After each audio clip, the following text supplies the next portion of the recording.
Though strange, I always abided by that rule. It didn't make much sense to me. What could possibly be going on that I wasn't supposed to see? Whatever he did there for hours every night was a mystery. Things changed when I started hearing the sounds. Clicking. Grinding parts. Wet squelches. Low groans. All coming from the other side of that garage door. I heard it when I snuck out one night and pressed my ear against the sliding metal. It sent a pinprick wave down my spine. I asked my dad the next morning if he had been busy in the garage. The mood change was instant. His cold glare was enough to shut me down. I knew at that moment he could become violent. I snuck outside to listen several more times over the next few weeks. I wondered if he was a serial killer. I acted out a plan to see for myself. In the daylight, I raised the garage door and lowered it just far enough to look closed while leaving a tiny, almost imperceptible gap at the bottom. Around 1 a.m., I snuck back. I laid flat on my belly on the rough driveway, my face squished to the gap. I saw him grab a black container. Thick, laborious gulps. On the verge of gagging, he was chugging motor oil. Long, yellow, viscous drips fell down his shirt. It made me queasy. My stomach formed a knot, hard and weighty. The next night, I was back. I'd raised the door a little higher. He entered, grabbed a power drill, and took off his shirt. He raised the drill to his chest. Vrrrrtttt. The drill made progress on something solid but fleshy. A bloody screw pinged as it hit the floor. Then another. Then I heard jaw-clenching popping sounds, like bones being snapped out of place. He turned, and I saw his chest swung open like a cabinet door. A rectangle of hairy skin faced me, revealing the workings of a ribcage and something else, thin, dark wires under the skin. My unblinking eyes watched as he tooled with whatever was behind that door of flesh. I'd hear an odd tear or snap, followed by quick painful groans. Sometimes blood would drip, other times, more yellow fluid would. The knot in my stomach felt bigger. I talked to my mom the next day at the grocery store. "Has Dad seemed weird lately? Physically?" I asked. She scoffed. "Your father is a strong man. Where is this coming from?" I whispered that I wondered what he did in the garage. Her voice took on a bright, sickly tone. "Honey, he's more than okay. He's growing, big and strong, just like I did.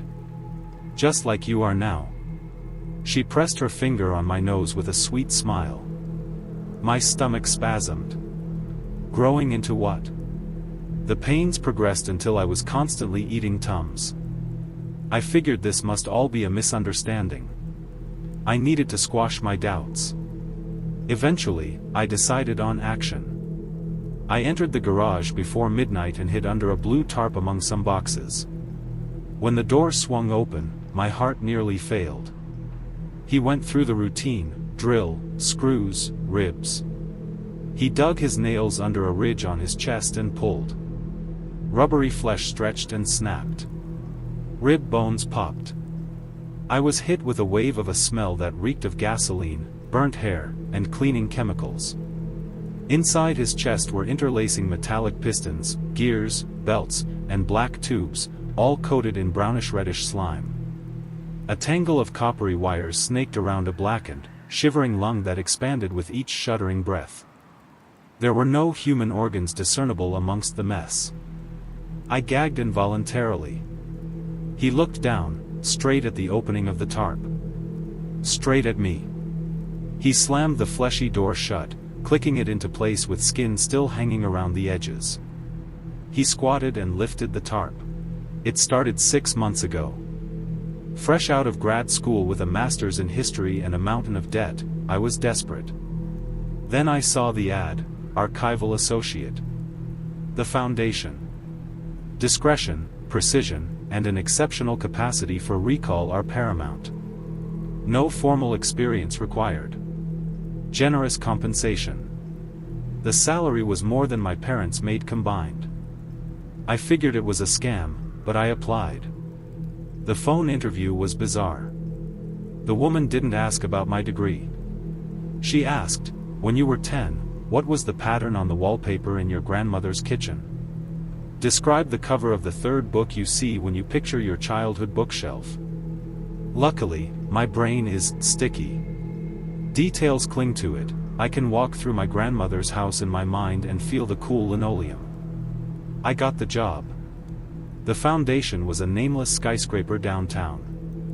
My boss, the supervisor, explained the task: would be given one photograph a day. From 9 a.m. to 5 p.m., I was to absorb every grain, every crack, every expression. "You will become the living record," he said. "Some things are best remembered." No notes. No copies. At 5 p.m., he would collect the photo and incinerate it in a sleek furnace. The workspace was a silent circular room of identical carols. My colleagues were phantoms, staring intensely at their own images. My first photo was a dusty, empty ballroom with ornate, peeling plaster. For 8 hours, I memorized 17 missing crystals on a chandelier and the specific pattern of water stains. Soon, the dreams began. They weren't just echoes, they were sensory invasions. After a week studying a grim family on a sagging porch, I dreamed I was the father. I felt the grit of dust bowl dirt in my teeth and a desperate, aching hunger in my stomach. My own life felt thin. I'd forget my roommate's name but remember the rust pattern on a 1920s shipwreck perfectly. The first crack appeared on a Tuesday. I had spent the day with a 1970s photo of a crowd looking at something off camera. One man in a denim jacket looked away, his eyes wide with a specific, personal terror. That evening, I saw him on the street, older, gray, but unmistakably him. When our eyes met, he looked at me with that same raw horror, as if I were a ghost, then he fled into the crowd. Paranoia set in. The silence of the archive felt predatory. I tried to speak to a colleague who always rubbed his temple, but he physically recoiled in a panic and ran. Then people started to disappear. Carols were wiped clean overnight. No memos, no goodbyes, just a silent void where the woman with the haunted eyes used to sit. Last week, I found a note taped under my desk, a serial number. It was the override for her locker. Inside, I found her frantic, handwritten notes. She had discovered the truth. Certain moments of trauma or violence create scars on reality, sentient, predatory memories called genius loci. The Foundation doesn't just archive history, it contains glitches. The photograph traps the entity, and the archivist, through intense focus, transfers that anchor into their own consciousness. Then the photo is burned, leaving the entity trapped entirely within the mind of the worker. We are human prisons for things that should not exist. The woman's notes chronicled her decline. The cage is full. I can't remember what I had for breakfast, but I know the buttons on the coat of a man who vanished in 1924. I've archived 200 of them now, and I am leaking. My reality is fraying. I'll be making tea and my kitchen turns into a tiled morgue from a photo I studied months ago. The man from the street corner is everywhere now, his face twisted in a silent scream. My landlord flinched when he saw me, saying I looked like a lot of someone else's.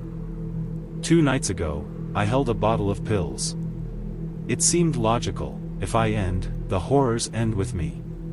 But then I realized, I came home from work last night around 7 p.m. The apartment was dark except for the light above the stove. First thing I noticed was a smell, garlic and onions frying in oil, which was weird since I lived alone and hadn't cooked in days. Then I saw him. Standing at the stove, back to me, stirring a pan, looking as if he belonged there. For several seconds I just stared. He was about my height, same hair, wore the same navy jacket that hung on the back of the chair. Then he turned around. He had my face. Not similar. Exactly. He offered me a polite smile. "You're early," he said. My keys clattered from my hand onto the floor. We stood and stared at each other across the tiny kitchen. "Who are you?" I managed.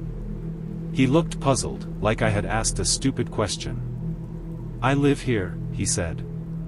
I snatched up a glass from the counter, the first thing I could reach, and hurled it at him. It hit the cabinet behind and shattered. He didn't flinch. "Hey," he said, calm as anything. "You're going to hurt someone." He turned off the stove and walked to the table. I stumbled back into the hallway without thinking. "Look," he said, hands up. "You're confused. It's all right." His voice was my voice, exactly the way I sound. "I'm calling the police," I stammered. "You already have," he replied. My phone was on the kitchen table. I checked it and found a record of an outgoing emergency call at 6:42 p.m., when I was still at work. "They've been," he said softly. "What?" He nodded toward the living room. My legs, somehow, carried me forward. I peered around the doorway. 2 uniformed officers sat on my couch. They were perfectly still. But they were breathing. Slowly. Their eyes were open, staring through the far wall. "What did you do?" I whispered. "I didn't do anything," he said. "This part just takes a little while." "A while for what?" He pulled out a chair from the table and sat down. "For one of us to remain." I saw on the table that dinner was laid out for only one. "I don't understand," I said. "I know," he replied. "I didn't, either." The sentence hung in the air. "Either?" I asked. He nodded. "Last week I came home and someone else was already here." My throat closed up. "He looked like me," he continued. "Like you do now." One of the officers shifted on the couch, looking towards the kitchen. "He told you to be calm?" I asked. "Yes." "And the police came?" "Yes." A cold shock was spreading through my body. "What happened to him?" I asked. He gestured toward the hallway. There was a shape on the floor that I hadn't noticed before. A body. Tucked against the bedroom door, curled. Wearing my work clothes. My shoes. My face. The skin was gray and taut, like it had been dead for days. "That was me," he said. One of the officers rubbed his face, looking tired. "You killed him," I said. "No," he replied. "You did." My ears rang. "I didn't." "You don't remember yet," he said. "But you will." He stood and began to wash out the pan, as if it were any other night. "It's always like this," he continued. "The new one shows up. Someone panics." My legs felt like jelly. "The old one attacks first," he said. "They always do." The body by the hallway twitched, just a finger. I stumbled back. "They don't die straight away," he murmured. "One of us just becomes less." One officer turned towards me, reaching out, his eyes clear and alert now. I tried to bolt through the door, but my legs wouldn't coordinate properly. "I remember this bit," he said behind me. "It's the worst." I could still feel everything. I just couldn't move anything properly. "You'll figure it out soon," he said. "You'll believe you've always lived here." And he was right. I remember standing where he stood looking at me. My eyes strayed to the body. It was breathing again. Its eyes were open and staring at me with terror and confusion. It spoke in my voice. I didn't recognize the man standing in my kitchen until he waved at me.